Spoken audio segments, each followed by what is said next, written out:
শরীফ ভাই আপনার কাছ থেকে জানতে চাই যে এই মধ্যপ্রাচ্যের যুদ্ধের কারণে প্রবাসীদের বা কোন কোন অভিবাসনের ক্ষেত্রে আমাদের ক্ষতির আশঙ্কা সবচেয়ে বেশি? না, কারণ মধ্যপ্রাচ্যে তো সবচেয়ে বেশি আমাদের এখানে আসলে তিন ধরনের সংখ্যা, তিন ধরনের ক্ষতিটা বহুমাত্রিক। প্রথমত আমি বলি, আমাদের প্রতি বছর বৈধভাবে 11 লাখ লোক বিদেশ যেত গত কয়েক বছর ধরে। প্রতি মাসে গড়ে 1 লাখ লোক যায় এবং তার প্রায় 70-80% যায় মধ্যপ্রাচ্যে। প্রথমত আপনি দেখবেন এই যে ফ্লাইট বন্ধ, ভিসা ছাড়পত্র পাচ্ছে না, তার মানে প্রথম হচ্ছে এই যে মার্চ মাস 1 মাস যদি আপনি দেখেন, এই যে যারা টাকা দিয়ে ভিসা দিয়ে লোক যেতে বলে না, মানে প্রথম হচ্ছে আপনার দেশের মধ্যে যে তার যে 4 লাখ 5 লাখ টাকা খরচ করলো যেতে পারছে না, যুদ্ধ 1 মাস চলা মানে আপনার 60-70 হাজার লোক যেতে পারলো না 2 মাস, মানে প্রথম হচ্ছে সেখানে আপনার বৈদেশিক কর্মসংস্থান কমবে। দ্বিতীয়ত মধ্যপ্রাচ্যে যে আমাদের 60-65 লাখ লোক থাকে তাদের সবার কিন্তু সুনির্দিষ্ট চাকরি নেই।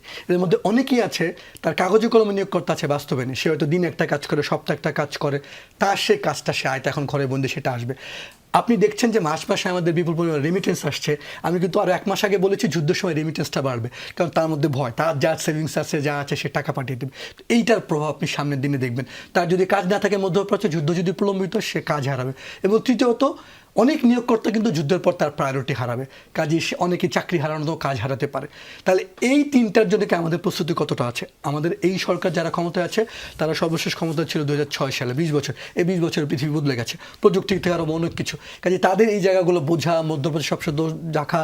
এবং এই মুহূর্তে আমি বলবো সবচেয়ে জরুরি কাজ হচ্ছে, স্যার যেটা বললেন এক্স্যাক্টলি তাই আমি বলে আসছি, এই মুহূর্তে বেঁচে থাকা, সুস্থ থাকা। এবং সেই জন্য দূতাবাসগুলো সব জায়গায় খোঁজখবর করা, কমিউনিটি নেতৃত্বের মাধ্যমে করা, সেটাও জরুরি। যুদ্ধের যেমন অনেক ক্ষতি হবে, এই যে মধ্যপ্রাচ্যে যে বিপুল পরিমাণ ক্ষয়ক্ষতি হলো, অবকাঠামো হলো, সেটার জন্যও কিন্তু সামনে একটা সুযোগ তৈরি হতে পারে। এবং আরেকটা পজিটিভ কথা বলি যে ইরান, আমি যদি বলি যুদ্ধ নিরপেক্ষতা থাকা, স্যার যেটা বলেন খুব জরুরি। এই কারণে ইরানে প্রায় ইতিমধ্যে 82-85 হাজার অবকাঠামো ক্ষতিগ্রস্ত হয়েছে।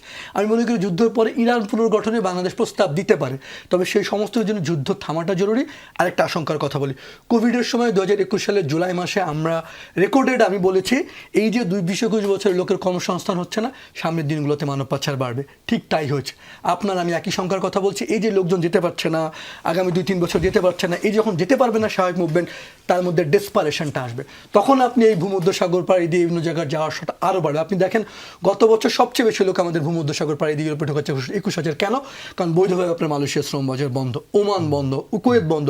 যখন বৈধভাবে যাওয়াটা করে তখন যে কোনো মূল্যে মানুষ ডেসপারেশনটা বাড়ে। কাজে আপনার জন্য ভয়ঙ্কর ঝুঁকির দিন সামনে আসছে। দুঃখজনক হলো আমাদের এই বিষয়গুলো জানার বসে, বিষয়গুলো হচ্ছে কিছু জিনিসের টেকনিক্যাল, ধরেন স্বাস্থ্য, প্রবাসী, পররাষ্ট্র। আপনি রাতারাতি কাউকে যদি মানে এসে এই জায়গাগুলোতে নির্দিষ্ট বসান, অনেক সময় বুঝতে সংকট হয়। আমাদের রাষ্ট্রের তো রেকর্ড, আমাদের নলেজ খুব ভালো থাকে না, প্রিভিয়াস রেকর্ড, হিস্ট্রি। আমি আবারও বলি, এই রাষ্ট্রের যতটুকু অর্জন সেটা যেমন আমাদের সবার। এই যে আমার লোক মারা যাচ্ছে, বিপদে পড়ছে, তার দায় আমাদের সরকারের সব দপ্তর, আমাদের বেসরকারি সংস্থা, গণমাধ্যম, আমাদের সবার। সংকট সমাধান করতে হলে আমার সবাইকে মিলে বসতে হবে।